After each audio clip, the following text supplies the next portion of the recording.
সবাইকে স্বাগত জেলার সংবাদে। সাথে রয়েছে দোলা ডলরের। শুরুতেই জানাবো সংবাদ শিরোনাম। রাকসু নির্বাচনে মনোনয়নপত্র বিতরণ শেষ হচ্ছে আজ। জাহাঙ্গীরনগরে বাড়ছে প্রার্থীদের প্রচারণা। স্বাভাবিক হতে শুরু করেছে কৃষি বিশ্ববিদ্যালয়ের পরিবেশ। 3 দিন পর সচল হয়েছে প্রশাসনিক কার্যক্রম।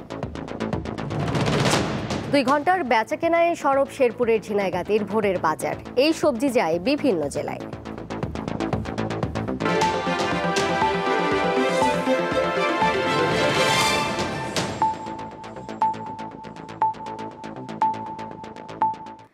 আজ শেষ হচ্ছে রাজশাহী বিশ্ববিদ্যালয় কেন্দ্রীয় ছাত্র সংসদ রাকসুর মনোনয়নপত্র বিতরণ।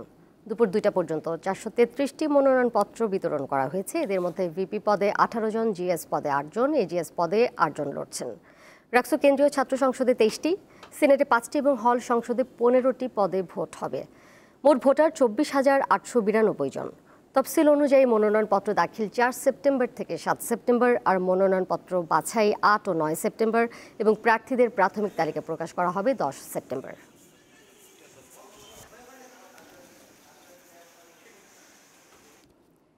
জাহাঙ্গীরনগর বিশ্ববিদ্যালয়ের কেন্দ্রীয় শিক্ষার্থী সংসদ জাকসু নির্বাচনের ভোটের দিন যতই ঘনিয়ে আসছে ততই বাড়ছে প্রার্থীদের প্রচারণা। প্রতিদিন সকাল থেকে রাত অবধি ক্যাম্পাস চষে বেড়াচ্ছেন প্রার্থীরা। কোনো প্রার্থী ঘোষণা করেছেন নির্বাচনী ইশতেহার, আবার কেউ দিচ্ছেন নানা প্রতিশ্রুতি।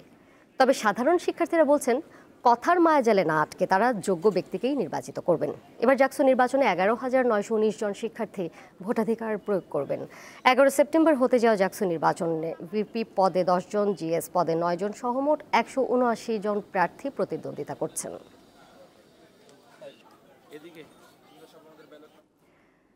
বাংলাদেশ কৃষি বিশ্ববিদ্যালয়ে অচল অবস্থা কাটিয়ে স্বাভাবিক হতে শুরু করেছে পরিবেশ। বিশ্ববিদ্যালয় বন্ধ থাকলেও 3 দিন পর সচল হয়েছে প্রশাসনিক কার্যক্রম। সকাল থেকেই বিশ্ববিদ্যালয়ের সকল প্রশাসনিক কাজ শুরু হয়েছে। সকাল 10:15টার দিকে প্রশাসনিক কার্যালয়ে যান উপাচার্য। তবে দুপুর পর্যন্ত তালাবদ্ধ ছিল কোষাধ্যক্ষের কার্যালয়। 12:30টার দিকে এক শিক্ষার্থী তালা খুলে দিলে স্বাভাবিক হয় কার্যক্রম। এর আগে মঙ্গলবার রাতে আন্দোলনরত শিক্ষার্থীদের সঙ্গে বিশ্ববিদ্যালয় প্রশাসনের 5 ঘন্টার আলোচনা হয়। এতে আজ সিন্ডিকেট সভা ডেকে হল ছাড়ার নোটিশ প্রত্যাহার এবং আগামী 7 দিনের মধ্যে বিশ্ববিদ্যালয় খুলে দেওয়ার সিদ্ধান্ত হয়। এতে আন্দোলন সাময়িক স্থগিত করেছে শিক্ষার্থীরা।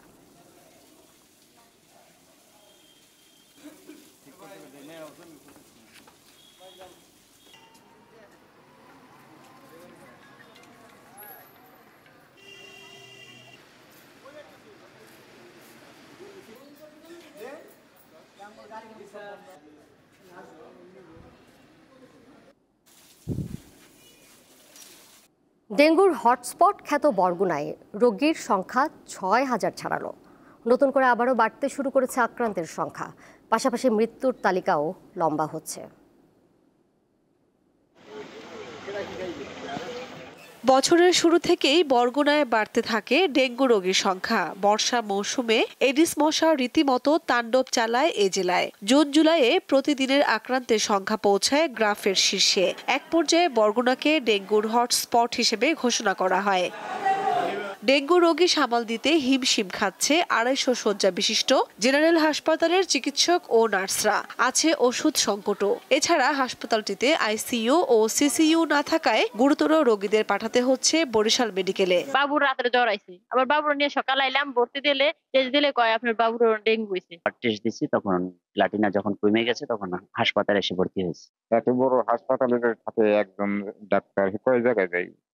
সবাই কয় যে বরিশাল নিয়ে যান, বরিশাল নিয়ে গেলেই ভালো বলে। 90,000-এর নামছে, একটু কম হইলে বরিশাল নিয়ে যান আপনারা। ডেঙ্গু মোকাবেলায় ভবিষ্যতে এডিস মশার প্রকোপ ঠেকাতে নানা পদক্ষেপের কথা জানালেন সংশ্লিষ্টরা। আমরা ভাবছিলাম যে ডেঙ্গু এখন শেষ পর্যায়ে চলে এসেছে, কিন্তু মাঝখানে আবার টানা কিছুদিন বর্ষণের কারণে ডেঙ্গু আবার বাড়তে শুরু করেছে। ক্রিটিক্যাল রোগী তো সাপোর্ট দেওয়ার মতো আমাদের পরিস্থিতি নেই। যখন এই রোগী ক্রিটিক্যাল হয়ে যায় আমাদের তখন আইসিইউ এর সাপোর্ট লাগে। সেক্ষেত্রে আমরা বরিশাল বা উন্নত চিকিৎসার জন্য রোগী ঢাকা চলে যায়।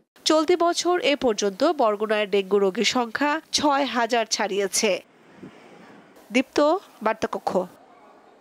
এবারে কেওয়াই স্টিল চট্টগ্রাম সংবাদ।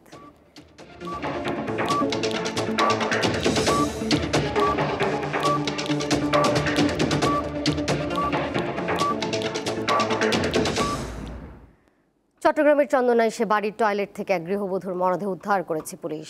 বুধবার ভোরে মোসাম্মদ আরফি নামের গৃহবধূর মরদেহ উদ্ধারের পর স্ত্রী হত্যার অভিযোগে নিহত স্বামী রিজওয়ানকে গ্রেপ্তার করা হয়।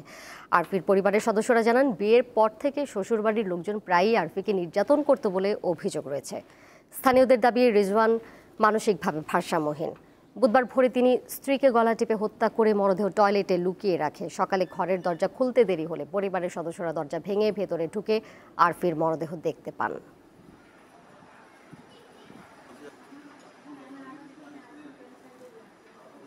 নারায়ণগঞ্জের বন্দর উপজেলায় দুটি তুলার গোডাউনে ভয়াবহ অগ্নিকাণ্ডের ঘটনা ঘটেছে। দুপুরে উপজেলার আমিরাবাদ কদমতলী এলাকায় এই অগ্নিকাণ্ডের ঘটনা ঘটে। ফায়ার সার্ভিসের দুটি ইউনিট প্রায় 1 ঘন্টার চেষ্টায় আগুন নিয়ন্ত্রণে আনে। স্থানীয়রা জানান, বন্দরের মোহাম্মদ আলম এবং নুরুল হকের মালিকানাধীন টিন শেডের দুটি তুলার গোডাউনের একটিতে হঠাৎ ধোঁয়া উঠতে দেখা যায়। কিছুক্ষণের মধ্যেই আগুন ছড়িয়ে পড়ে পাশের আরেকটি গোডাউনে, তবে কোনো হতাহতের ঘটনা ঘটেনি।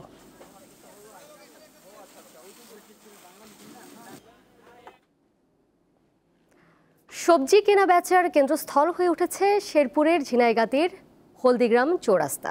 এখানে প্রতিদিন সকালে মাত্র 2 ঘন্টা চলে বেচা কেনা, আর এখানকার সবজি ছড়িয়ে পড়ে দেশের বিভিন্ন অঞ্চলে। গত 1 দশক ধরে ধারাবাহিকভাবে এই কার্যক্রম চলে আসছে। ভোরের আলো ফুটতেই চাষিরা ছুটে যান সবজি খেতে। করলা, কাকরোল, ঝিঙে, ধুন্দুল, চিচিঙ্গা সহ নানা জাতের সবজি সংগ্রহের পর জড়ো হন এই পাইকারি বাজারে। শেরপুরের সীমান্ত ঘেঁষা ঝিনাইগাতির গাঢ় পাহাড় এলাকার হলদিগ্রাম চৌরাস্তার চিত্র এটি। সকাল 6টা থেকে 8টার মধ্যে শেষ হয় বেচাকেনা, তাই স্থানীয়দের কাছে এটি ভোরের বাজার নামেই পরিচিত। কাকরোল লাগাই, বেগুন লাগাই, বটবটি লাগাই, অনেক আবাদ করি আর কি যত কৃষি আবাদ আছে এগুলো আমরা করি। এখানে সব মাল সকালেই মনে করেন 1 ঘন্টার ভিতরে সব মাল বিক্রি হয়ে যায়। দূর দূরান্ত থেকে পাইকাররা এসে এখান থেকে সবজি কিনে নিয়ে যান ঢাকা সহ দেশের বিভিন্ন জেলায়। মাত্র 2 ঘন্টার এই হাটে প্রতিদিন বিপুল অঙ্কের টাকার সবজি বিক্রি হয় বলে জানান ব্যবসায়ীরা। বেচা কিনা হয় প্রতিদিন আপনার 15-20 লাখ টাকা এরকম বেচা কিনা হয়। সার্ভিসের দামটা যদি আর একটু কম থাকতো আমরা আর একটু সুবিধা পাইতাম। এখান থেকে সকালবেলা উঠায় একটা খাঁচা মাছ করলে বাজারে পড়তে পারে। বিভিন্ন ধরনের কৃষি এখানে হয়, উৎপাদন হয়, বাজারে বেচা কিনা হয়। কৃষি বিভাগের মতে, শেরপুর গাঢ় পাহাড়ের পাদদেশের জমি অপেক্ষাকৃত উঁচু হওয়ায় এই অঞ্চলে সবজির আবাদ ভালো হয়। জায়গাটি অন্যান্য জায়গার তুলনায় উঁচু হয়। এখানে কৃষকরা অ্যাডভান্স সবজি আবাদ করে এবং এই সবজিগুলো আমাদের ঝিনাইগাতি তথা শেরপুরের চাহিদা মিটিয়ে আমাদের বাংলাদেশের অন্যান্য জেলা, বিশেষ করে ঢাকা সহ ময়মনসিংহ সহ অন্যত্র বিক্রি হয়। ঝিনাইগাতির সন্ধ্যাকুড়া, গোমরা, গান্ধীগাঁও, হলদিগ্রাম সহ আশপাশের অন্তত 10 গ্রামের মানুষের জীবিকা নির্বাহের মাধ্যম সবজি চাষ। দীপ্ত, বার্তাকক্ষ। নাটোর পৌর এলাকার উত্তর পটুয়াপাড়া, ঝাউতলা ও 2 নম্বর ওয়ার্ড সহ আশপাশের এলাকায় হঠাৎ ডায়রিয়ার প্রাদুর্ভাব দেখা দিয়েছে। গতকাল মধ্যরাত থেকে প্রাদুর্ভাব শুরু হয়, যা ছড়িয়ে পড়ে। দুপুর পর্যন্ত নাটোর সদর হাসপাতালে ভর্তি রোগীর সংখ্যা 1.5 শতাধিক ছাড়িয়েছে। হঠাৎ করে বিপুল সংখ্যক রোগী হাসপাতালে ভর্তি হওয়ায় চিকিৎসক ও নার্সরা চাপের মধ্যে পড়েছেন। রোগীদের আত্মীয় স্বজনদের অভিযোগ, পৌরসভার সরবরাহ করা পানি এই ডায়রিয়ার প্রকোপ বাড়িয়েছে। পৌর কর্তৃপক্ষ জানিয়েছে, পানি পরীক্ষার জন্য এরই মধ্যে নমুনা সংগ্রহ করে বগুড়ায় পাঠানো হয়েছে। বিষয়টি গুরুত্বের সঙ্গে তদন্ত করা হচ্ছে।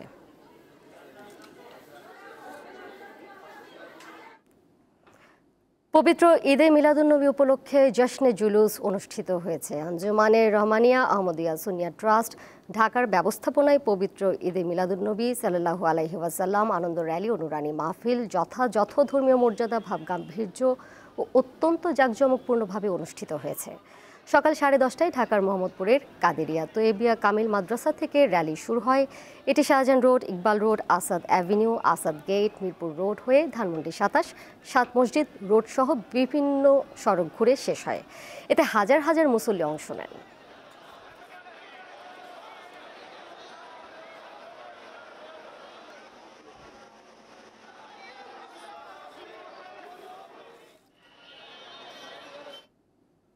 এর সাথে শেষ করব জেলার সংবাদ। যাবার আগে শিরোনামগুলো জানিয়ে দেব আরও একবার। ডাকসু নির্বাচনে মনোনয়নপত্র বিতরণ শেষ হচ্ছে আজ। জাহাঙ্গীরনগরে বাড়ছে প্রার্থীদের প্রচারণা। স্বাভাবিক হতে শুরু করেছে কৃষি বিশ্ববিদ্যালয়ের পরিবেশ। 3 দিন পর সচল হয়েছে প্রশাসনিক কার্যক্রম। 2 ঘন্টার বেচাকেনাই সরব শেরপুরের ঝিনাইগাতির ভোরের বাজার। এই সবজি যায় বিভিন্ন জেলায়।